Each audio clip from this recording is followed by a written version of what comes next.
Three of the world's most extreme athletes are about to start the journey of a lifetime. Traveling around the world, motivated by one equal goal. They will fly by spectacular landmarks, under bridges and jump buildings in the Far East. Experiencing extreme conditions and amazing landscapes, they will discover that things don't always work out the way they want. I honestly don't think we should argue about this. They will test their friendship, explore new cultures, and experience all sides of life, all in the search of the perfect flight. A 27-year-old High Wycombe man has been killed in a base jump. Whistler is in mourning tonight after the death of a superstar that many considered a hometown hero. The body of 49-year-old Ole was found on Saturday near what's known as the big progression of the sport has also caused fatalities, and that is what is really sad, and it's a big downside of our world.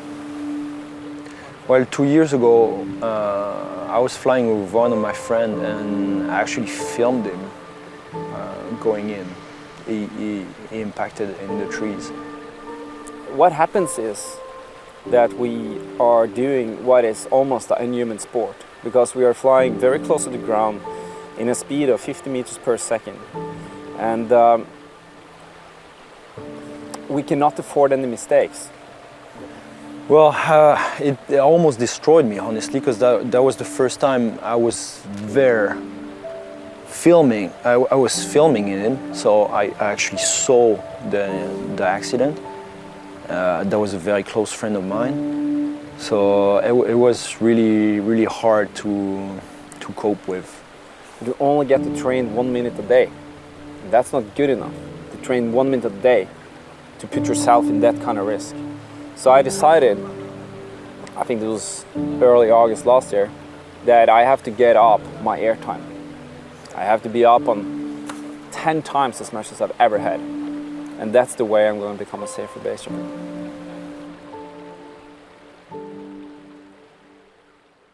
Due to the many fatalities in the sport, the guys are now in Voss, Norway, to train and become better wingsuit pilots.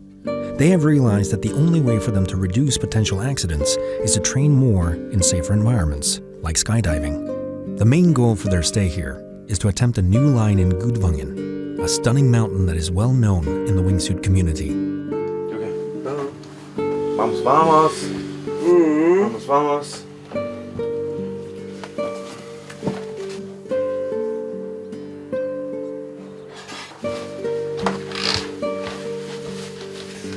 Now, we're gonna pack up our stuff. We're in the Gudvangen Valley in Norway. That's a beautiful place near Voss. We came here for training, jumping. Close by, we have the cliffs right there in Gudvangen. We have the drop zone and we have the wind tunnel.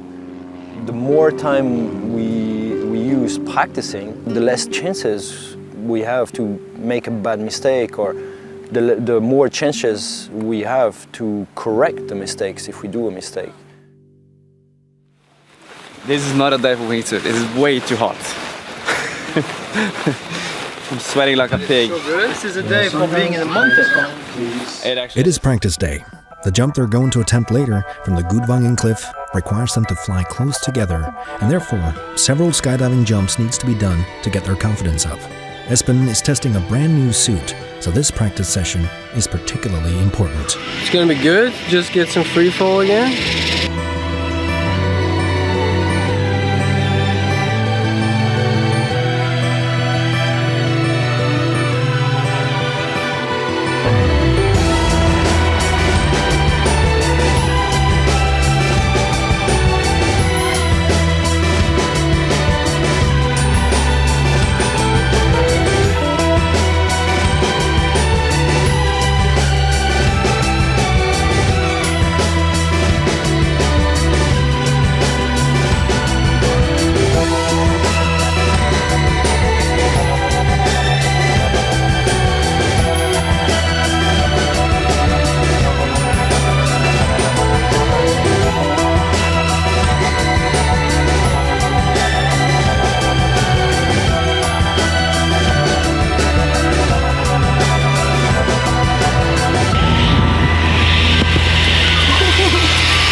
by far the most fucked up jump I ever had. Like, what happened there? But it was the weirdest thing. To turn and fly and work with this suit, it's just, I don't get it. I feel like a new beginner. This wingsuit is far away from sucking. It has a lot of potential. It's just, I have no idea how to fly it.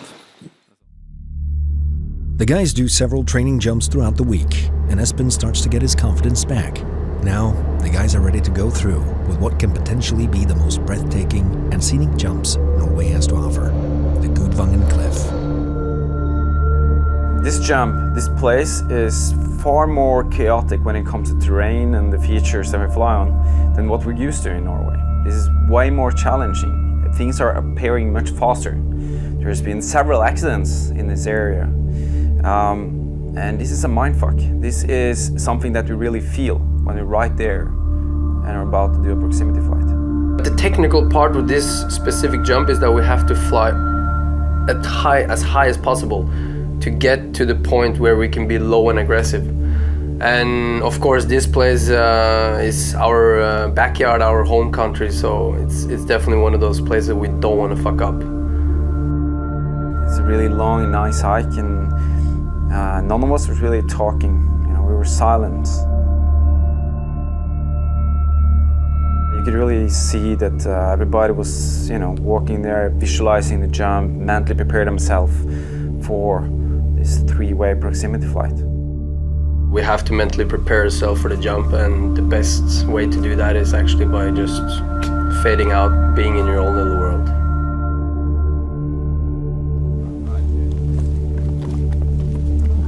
Although the guys have jumped from these mountains before, the tension in the group is high. They've chosen a very challenging line, but after several training jumps, they feel prepared. This might just be the flight of the season. At the top, Jokke is truly fired up. I can see that his confidence is back. It hadn't been there for a while, but now he's back. He's confident with his suit, and he's ready to really charge down that line, and he's gonna charge hard.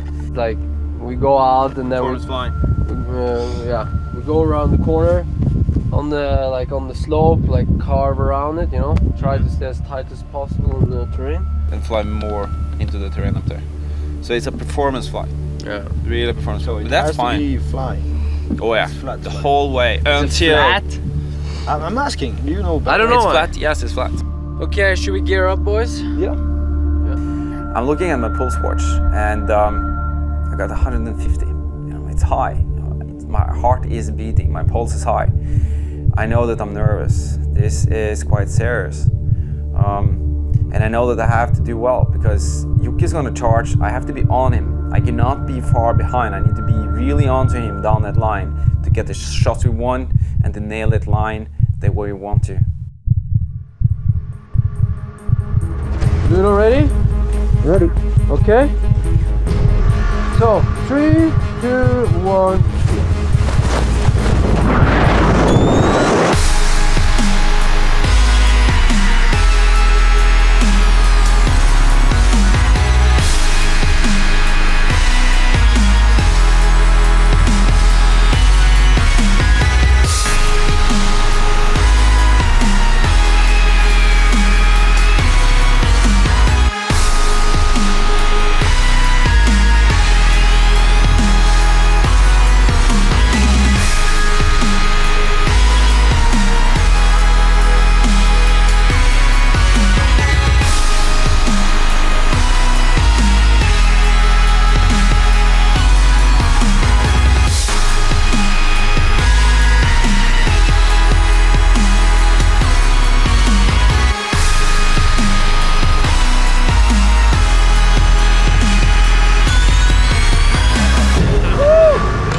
Nice one.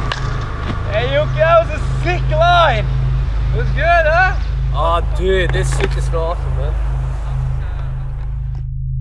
In the next episode of The Perfect Flight, the guys are in Bangkok to jump the tallest building in Thailand. You stoked, man? Yeah. But not everything goes according to plan.